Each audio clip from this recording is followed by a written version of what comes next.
Assalamualaikum warahmatullahi wabarakatuh. Selamat berjumpa kembali dalam channel YouTube kita, para pegiat sukses, khususnya sukses dalam penyelenggara pemilu. Bagaimana persiapan saudara dalam mempersiapkan diri untuk mengikuti tes menjadi calon penyelenggara pemilu, dalam hal ini panitia pemilihan kecamatan di kecamatan dan panitia pemungutan suara di desa, kelurahan ataupun di distrik, khususnya mempersiapkan diri menjelang pemilihan umum tahun 2024. Semoga dengan kita semakin sering berlatih pemberian bahan ujian, gambaran ujian tes tertulis melalui channel YouTube ini semakin menambah pengetahuan Anda, semangat Anda, dan gambaran Anda akan bagaimana nantinya kisi-kisi soal yang akan diujikan ketika mengikuti tes tertulis dimaksud.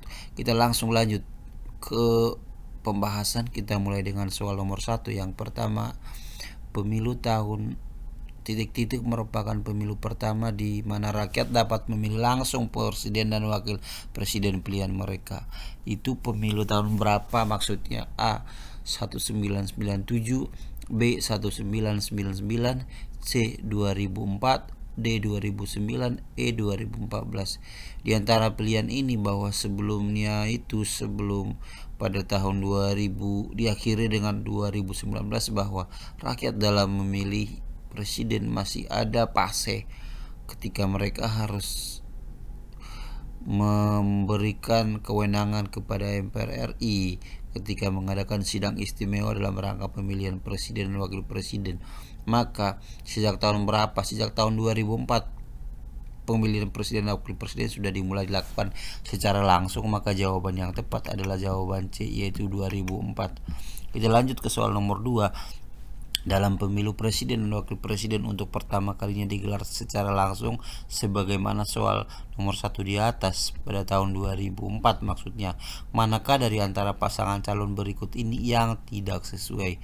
Para calon presiden dan wakil presiden di pemilu 2004 yang tidak sesuai: A. Apakah Wiranto dengan Salahuddin Wahid? B. Megawati dengan Hasyim Mujadi? C. Amin Rais dengan Siswono Yudohusodo? D. Susilo Bambang Yudhoyono dengan Yusuf Kala? E. Hamzahas dan Budiono? Maka jawaban yang paling tepat itu adalah E. Jawaban yang paling tepat E, karena Hamzahas sebenarnya di 2004 bukan berpasangan dengan Budiono tapi berpasangan dengan Agung Gumelar, sedangkan Budiono menjadi pasangan Susilo Bambang Yudhoyono pada pemilu tahun 2009.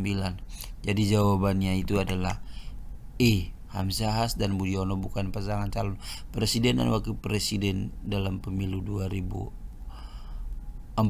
Kita masuk soal nomor 3.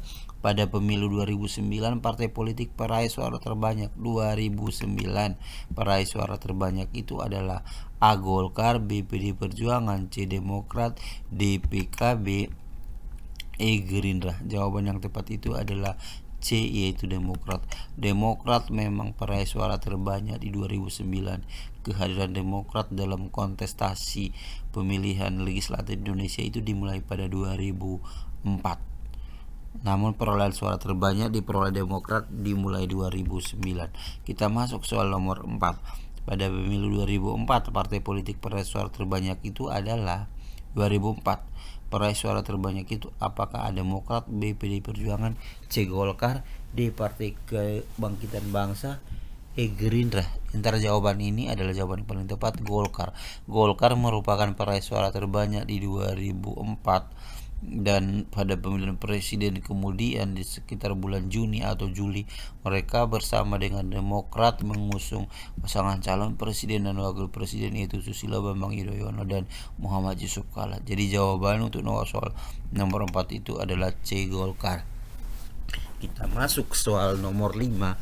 Berikut ini adalah upaya-upaya memperkuat mengefektifkan sistem presidensil dalam penataan partai politik kecuali: A. Mengkondisikan terbentuknya sistem multipartai sederhana, B. Mendorong terciptanya pelembagaan partai yang demokratis dan akuntabel, C. Mempermudah persyaratan pembentukan dan pendaftaran partai politik, D. Mengkondisikan terbentuknya kepemimpinan partai yang demokratis dan akuntabel, B. Mendorong penguatan basis dan struktur kepartaian pada tingkat masyarakat.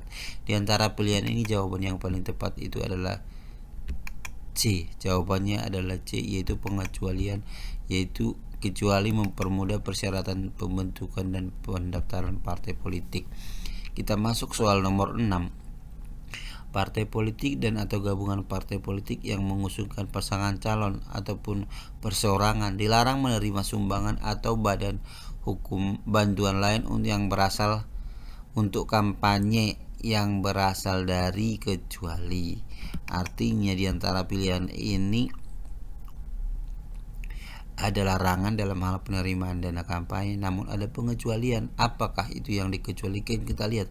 A. Negara asing, lembaga swasta asing, lembaga swadaya, masyarakat asing, dan warga negara asing. B. Penyumbang atau pemberi bantuan yang tidak jelas identitasnya.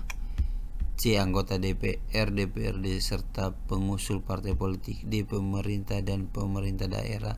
E. Badan usaha milik negara, badan usaha milik daerah, bahasa milik desa tersebut dan lain. Maka jawabannya adalah C. C itu anggota DPR dan DPRD serta partai politik pengusul itu tidak dilarang dalam memberikan sumbangan dana kampanye kepada kandidat mereka yang mereka jagokan, yang mereka usung. Kita lanjut soal nomor 7. Komposisi keanggotaan KPU, KPU provinsi, KPU kabupaten kota, dan PPK memperhatikan keterwakilan perempuan sekurang-kurangnya berapa persen? A. 20%, B. 30%, C. 25%, D. 40%, E. 50%. Mungkin ini sudah menjadi hal yang umum ya, sudah menjadi rahasia umum bahwa memperhatikan keterwakilan perempuan itu adalah sebesar 30%, termasuk duduk di kursi lembaga legislatif. Ini menjadi suatu hal yang harus diperhatikan.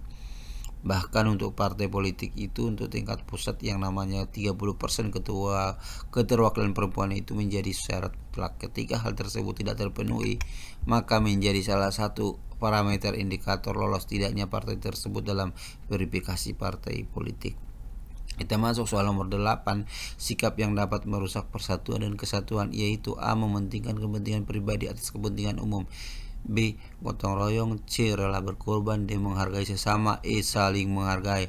Maka yang dapat merusak itu ia mementingkan kepentingan pribadi atas kepentingan umum. Ini artinya keegoisan. Jadi jawabannya itu adalah A. Kita lihat jawaban benar, jawabannya A. Kita masuk ke soal nomor 9. Berikut ini yang tidak termasuk jenis perlengkapan dan pemungutan suara adalah A. Kotak suara, B. Surat suara dan tinta, C. Bilik pemungutan suara, D. Rompi petugas KPPS, E. Formulir. Maka jawaban yang tepat itu adalah D. Rompi petugas KPPS. Kenapa kita pilih D?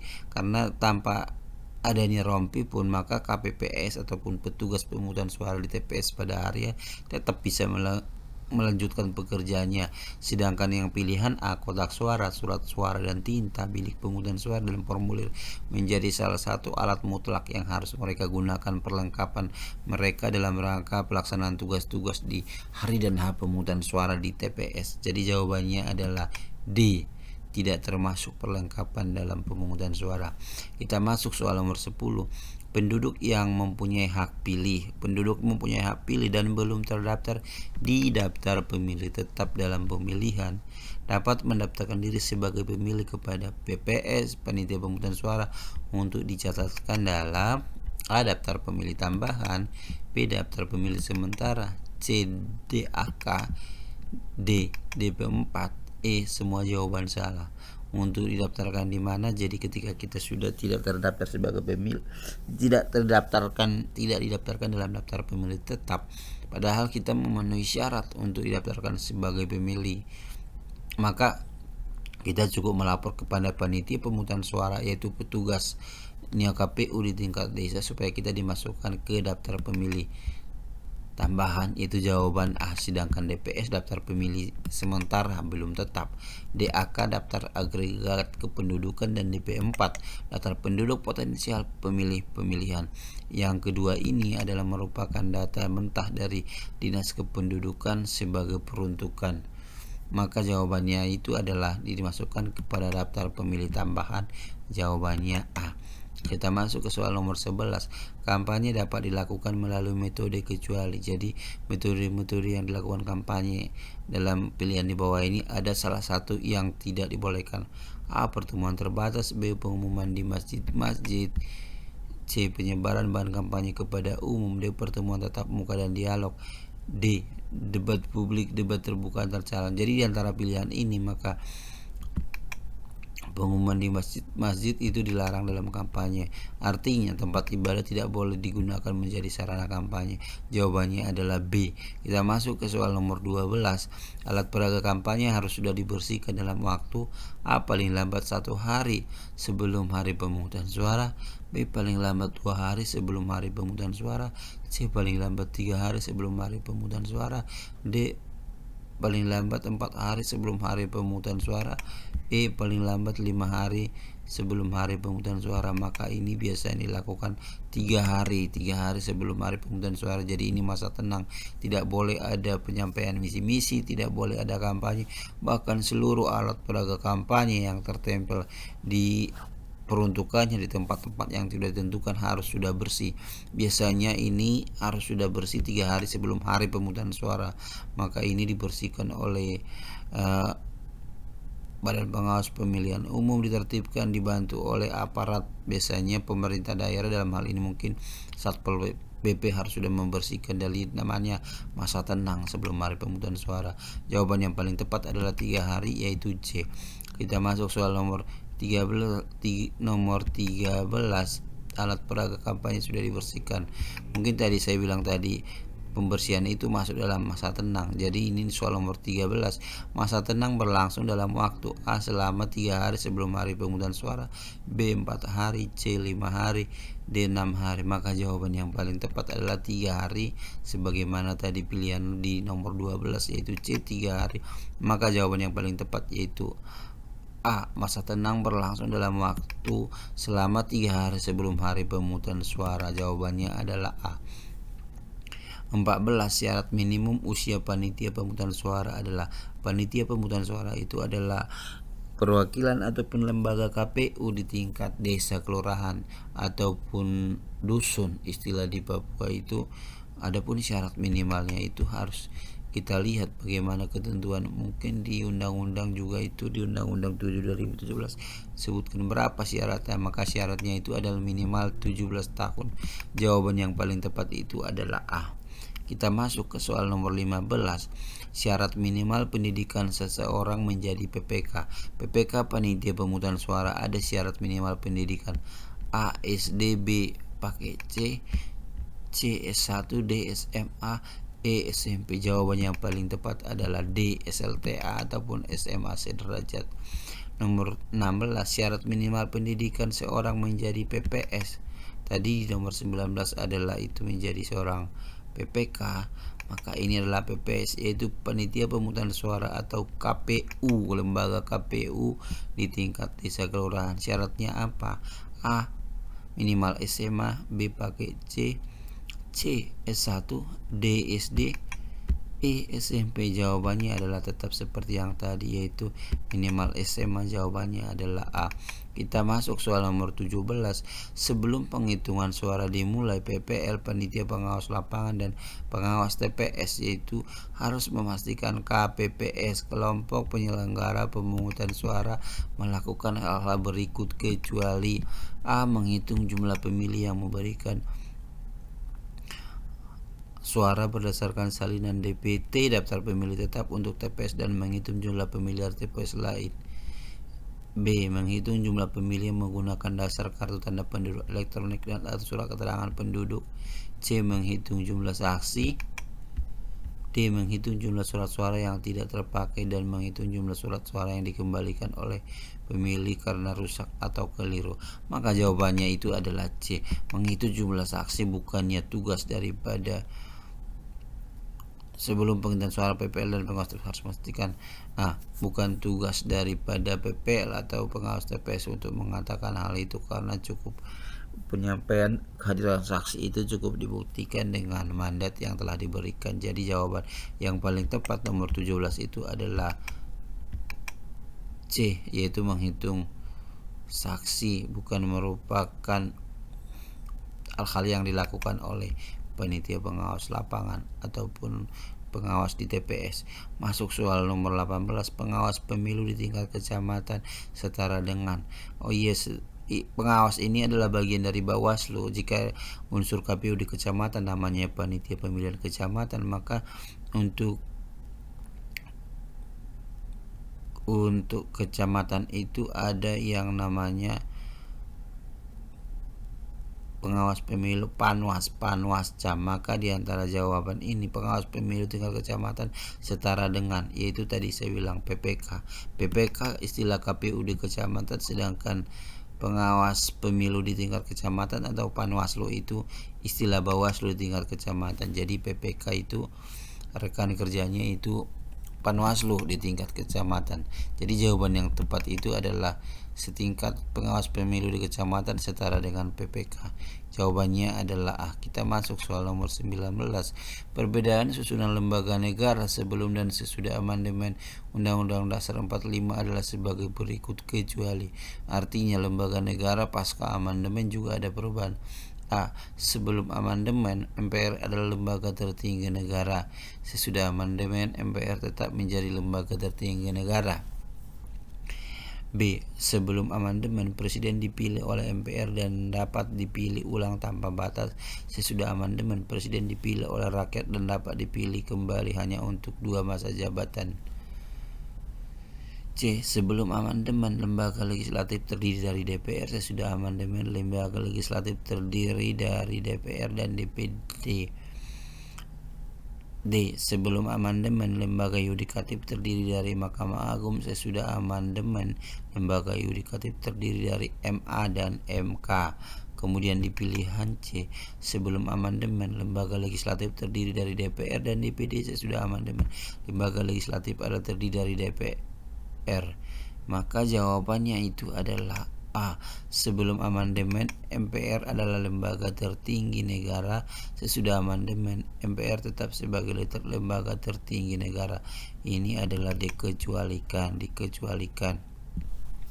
Perbedaannya itu jadi untuk jawaban B, C, D, E adalah benar, sedangkan menjadi sebuah perbedaan, sedangkan untuk A bukan bagian dari lembaga tinggi negara pasca amandemen. Maka jawabannya ini adalah jawaban A, hal yang dikecualikan. Maka jawabannya adalah 19A. Kita masuk ke soal nomor 20. Salah satu prinsip pemilihan umum adalah bahwa pemilihan umum harus bisa disaksikan oleh seluruh masyarakat Indonesia tanpa ada satu hal pun ditutupi, merupakan prinsip dari. Artinya bagaimana hal ini bisa harus diketahui secara transparan oleh seluruh masyarakat. A. Mandiri, jujur, profesional, terbuka, dan E. akuntabel. Maka hal ini adalah terbuka. Artinya masyarakat bisa melihat langsung bagaimana proses pemilihan itu secara transparansi. Maka jawabannya adalah D. Masuk soal nomor 21. Secara keanggotaan PPK dan PPS bersifat A. tetap, B. permanen, E. ad hoc, C. kontrak tahunan, E. outsourcing. Jadi yang lebih tepat itu adalah ad hoc, artinya hanya bersifat sementara. Jadi PPK, PPS, KPPS, Panwaslu, Panwas lapangan dan pengawas TPS itu bersifat ad hoc, hanya sementara. Biasanya itu dibentuk untuk yang PPK mungkin dia dibentuk itu bekerjanya beberapa bulan sebelum ataupun sesudah hari pemungutan suara. Biasanya itu dibentuk 8 bulan sebelum pemungutan. Masa kerjanya itu adalah akan dimulai ataupun diakhiri 2 bulan setelah hari pemungutan dan penghitungan suara.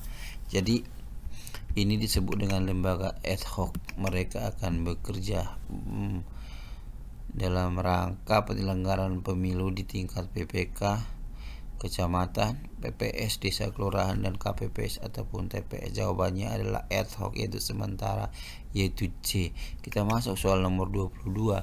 Pemerintah dituntut untuk transparan dalam sistem demokrasi. Pernyataan di bawah ini yang sesuai dengan prinsip demokrasi yaitu A. Hak publik untuk tahu, B. Konstitusionalisme, C. Peradilan yang independen, D. Perbuatan hukum, E. Pembuatan undang-undang. Dituntut transparan dalam sistem demokrasi artinya asas keterbukaan. Maka dari antara pernyataan pilihan berikut yang sama dengan transparan dalam sistem demokrasi yaitu masyarakat umum, yaitu publik harus mengetahui, yaitu asas keterbukaan dalam hal ini. Jawabannya adalah A. Masuk soal nomor 23. Bhinneka Tunggal Ika menjadi semboyan nasional bangsa Indonesia diambil dari kitab siapa? A. Kitab Negara Kertagama, B. Kitab Semaradahana, C. Kitab Sutasoma, D. Kitab Arjuna Wiwaha, E. Kitab Kresnayana. Maka jawaban yang tepat itu kitabnya Sutasoma, itu jawaban C.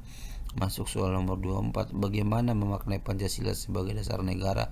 A. Membuktikan Pancasila dalam menilai kehidupan sehari-hari, B. Menandingkan Pancasila dengan aturan negara lain, C. Mempertentangkan Pancasila dengan ketentuan agama, D. Menjadikan Pancasila sebagai pondasi dalam kehidupan bernegara, D. Menguatkan nilai Pancasila dalam praktek organisasi. Jawaban yang paling tepat adalah D.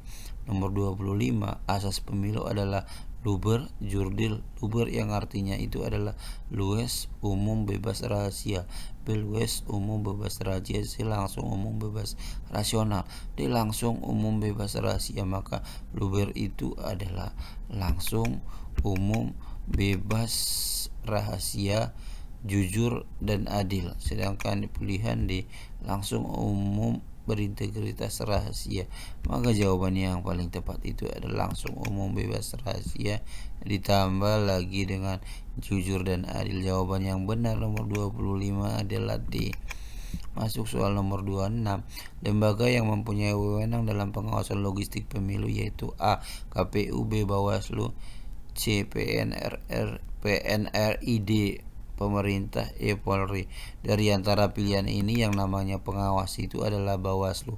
Bawaslu mengawasi seluruh tahapan penyelenggaraan pemilu. Siapa yang melakukan seluruh tahapan penyelenggaraan pemilu? Yaitu KPU sebagai pelaksananya.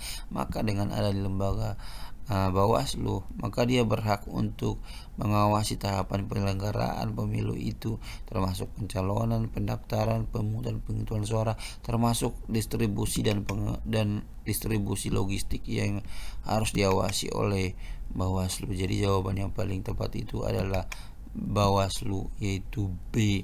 Kita masuk ke soal nomor 27.